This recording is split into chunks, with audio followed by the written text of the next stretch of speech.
Good morning, children. We started the 7th lesson in the last class.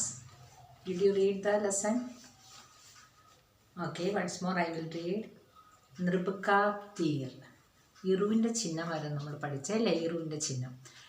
കുടിയ പാസ് ഥ ഏക് വൃക്ഷ പാസ് മേ ഹി ഥ ഏക് മൃഗ ഋഷി സബ് കുച്ച് രഹാ നിഹാർ നൃപ കർ രഹാ മൃഗ കാ ശിക്കാർ മൃഗ തൃണ് ഥ ഖാ രഹാ തീർ നൃപക വൃഥ ഗയാ. ഇറുവിൻ്റെ ചിഹ്നങ്ങൾ വരുമ്പോൾ നമ്മൾ പറഞ്ഞു അക്ഷരത്തിൻ്റെ താഴെയായിട്ട് സി പോലെ ചെറിയൊരു ചിഹ്നം അത് അപ്പം ഇത് ചേർത്ത് വായിക്കുമ്പം നിങ്ങൾ ആ ചിഹ്നങ്ങൾ ചേർത്ത് വായിച്ച് പഠിക്കണം. ഓക്കെ, അതൊന്ന് വായിച്ച് നോക്കണം. മിസ് റീഡിംഗ് ടെസ്റ്റ് നടത്താം അടുത്ത ക്ലാസ്സിൽ. Okay, lesson page number 39. All of you take page number 39. Some word meanings are there. First word കുടിയ. കുടിയ മീൻസ് ഹട്ട്, കോട്ടേജ്. കുടിലിനാണ് കുടിയ എന്ന് പറയുന്നത്.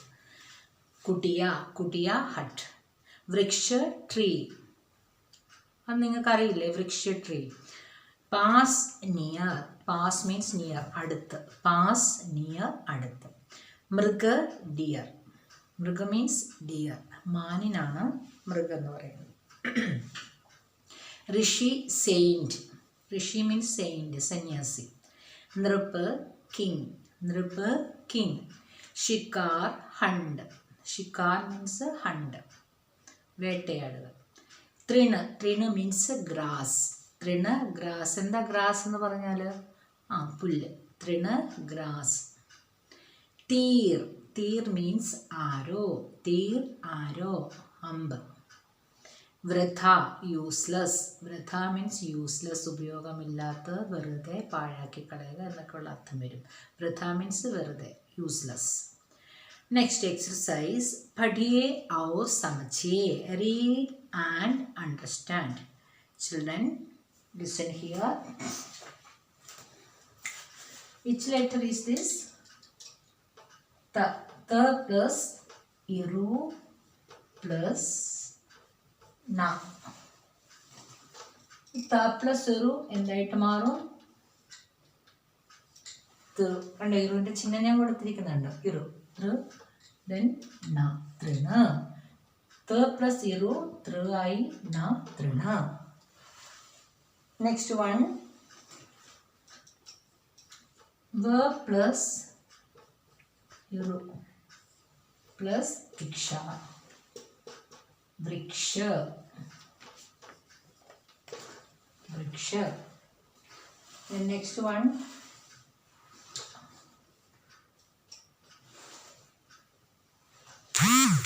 the plus iru plus ha. The plus iru എന്ത് വരും? ഗൃഹ. ഗൃഹ മീൻസ് ഹൗസ് ആണ് കേട്ടോ. ഗൃഹ ഹൗസ് ആണ് വേർഡ് മീനിങ്. ഗൃഹ മീനിങ് ഹൗസ്. നെക്സ്റ്റ് വൺ, ന പ്ലസ് ഇറു പ്ലസ് പാ നൃപ. നൃപ മീൻസ് കിങ്. നൃപ കിങ്, അത് നേരത്തെ പഠിച്ചു, മുകളിൽ പഠിക്കാനുണ്ട്. നൃപ, വൃക്ഷ, നൃപം ഒക്കെ. ഇല്ലാത്തത് വേർഡ് വന്നത് ഗൃഹമാണ്. ഗൃഹ മീൻസ് ഹൗസ്. ഓക്കെ, ഇത്രയും മനസ്സിലായോ ചേർത്ത് എഴുതുന്നത്? നെക്സ്റ്റ് വൺ,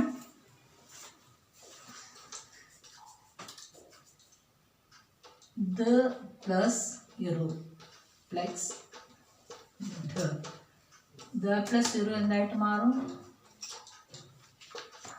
ദൃ ആയി. ദൃഢ മീൻസ് ഉറച്ചത്, സ്ട്രോങ്. ദൃഢ മീൻസ് സ്ട്രോങ്. നെക്സ്റ്റ് വൺ,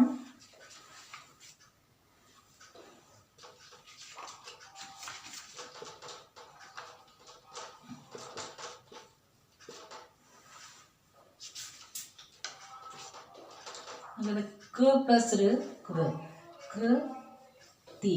കൃതി മീൻസ് ക്രിയേഷൻ, സൃഷ്ടിയാണ്. കൃതി, ക്രിയേഷൻ. നെക്സ്റ്റ് വൺ, ഖ പ്ലസ് റു.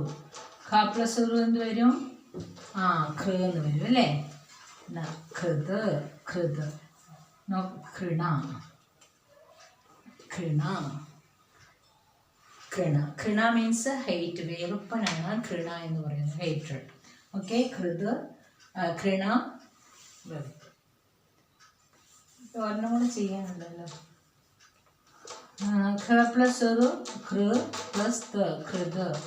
കൃത് മീൻസ് ഗീ ആണ്. കൃത് മീൻസ് ഗീ, നെയ്ക്കാണ് കൃത് എന്ന് പറയുന്നത്.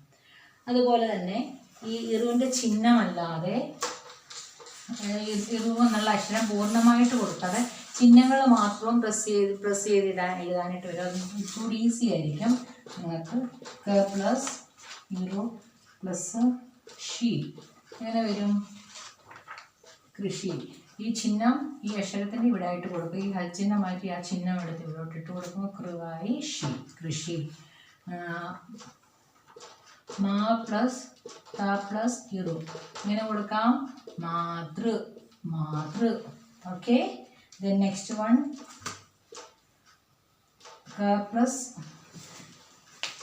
ഇറു പ്ലസ് തി കൃതി. Okay, this way. ആ സിമ്പൽ വെറുതെ ജസ്റ്റ് ഒന്ന് ഇട്ട് കൊടുത്ത് എഴുതുക അക്ഷരത്തിൻ്റെ കൂട്ടത്തിൽ. മൃഗ്, വൃദ്ധ, ദൃഢ, 3 വേർഡ്സുകളുണ്ട്. Okay children, take your next page, page number 40.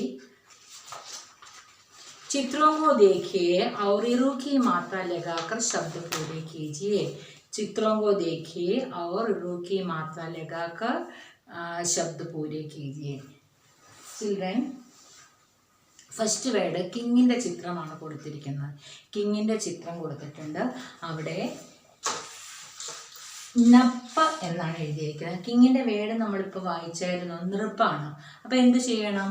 ആ നപ്പ എന്ന് എഴുതിയിരിക്കുന്നതിൻ്റെ താഴെയായിട്ട് നായ്ക്ക് ഇറുവിൻ്റെ ചിഹ്നം കൊടുക്കുക. നൃപ്പ് എന്ന് ചേഞ്ച് ചെയ്യുക. ഓക്കെ, അവിടെ നായ്ക്ക് ഇറുവിൻ്റെ ചിഹ്നം കൊടുക്കുക. നെക്സ്റ്റ് വൺ ഹൗസിൻ്റെ ചിത്രമാണ്. ഗഹ എന്ന് കൊടുത്തിട്ടുണ്ട്. ഏതാ വേർഡ്? ഗൃഹാണ്. അവിടെ ഗാ എഴുതിയിട്ടുണ്ട്, ഗഹ എന്ന് എഴുതിയിട്ടുണ്ട്. അവിടെ ഗായ്ക്ക് ഇറുവിൻ്റെ ചിഹ്നം ഇട്ട് കൊടുക്കുക, ഗൃഹ. നെക്സ്റ്റ് വൺ മഗ് എന്ന് കൊടുത്തിട്ടുണ്ട്. ഡിയർ മൃഗാണ്. മായ്ക്ക് ഇറുവിൻ്റെ ചിഹ്നം കൊടുക്കുക, ഗാ എഴുതുക. Okay, can you see this book? Okay, then next one വഷഭ്. വഷഭ് മീൻസ് വൃഷഭാണ്. വൃഷഭ് ഓക്സിന് പറയുന്നതാണ്. ഹിന്ദിയിൽ ഓക്സിന് പറയുന്നത് വൃഷഭ് എന്നാണ്. വൃഷഭ്. അപ്പോൾ വായിക്ക് ഇറുവിൻ്റെ ചിഹ്നം കൊടുക്കുക, ഷാം ഭ വൃഷഭ് വൃഷഭ്. Write and study. ഓക്കെ, വൃഷഭ്. നെക്സ്റ്റ് ഒരു ഫാർമറിൻ്റെ ചിത്രമാണ്. ഫാർമറിനെ നമ്മൾ കിസാന് നേരത്തെ പഠിച്ചു. ഇവിടെ പുതിയൊരു വേർഡാണ് കൃഷക്. കർഷക് എന്ന് കൊടുത്തിട്ടുണ്ട്. അവിടെ നമ്മൾ എന്ത് ചെയ്യും? കായ്ക്ക് ഇറുവിൻ്റെ ചിഹ്നം കൊടുത്ത് കൃഷക് എന്ന് എഴുതണം. നെക്സ്റ്റ് വൺ ഒരു വേർഡാണ്. വാളിൻ്റെ ചിത്രമാണ്. വാളിന് പറയുന്നത് കൃപാൺ എന്നാണ്. ഇവിടെ എഴുതിയിരിക്കുന്നത് കപ്പാൺ. അപ്പം എന്താണ് മിസ്റ്റേക്ക് വന്നിരിക്കുന്നത്? ആ കായ്ക്ക് ഈറുവിൻ്റെ ചിഹ്നം കൊടുക്കണം, എന്നാലേ ആ വേർഡ് കറക്റ്റ് ആകത്തുള്ളൂ. അപ്പം നമ്മൾ എന്ത് എഴുതും? Kirpan, kirpan. Okay, then next exercise Naye ശബ്ദ ബനായിയെ മേക്ക് ന്യൂ വേർഡ്സ്. ഇവിടെ നോക്കിക്കേ കുട്ടികളെ, ഇവിടെ ഇറു എന്ന് പറയുന്ന അക്ഷരം തന്നിട്ടുണ്ട്. ഇറുവിൽ നിന്നും ഋഷി, ഋഗ്വേദ്, ഋണ്, ഋഷഭ് ആൻഡ് ഋതു ഇത് കണക്ട് ചെയ്യാനായിട്ട് ഈ ഡാഷ് കിടക്കുന്നുണ്ടോ? ഡാഷ് കിടക്കുന്നിടത്തൊക്കെ ഇറുവിൻ്റെ അക്ഷരം ഇട്ട് കൊടുക്കണം. ഈ അക്ഷരം ഡാഷ് കിടക്കുന്നിടത്തെല്ലാം ഇട്ട് കൊടുത്ത് എഴുതണം. അത് ഹോംവർക്കായിട്ട് ചെയ്യുമോ? Okay, thank you children. Thank you very much. Have a nice day.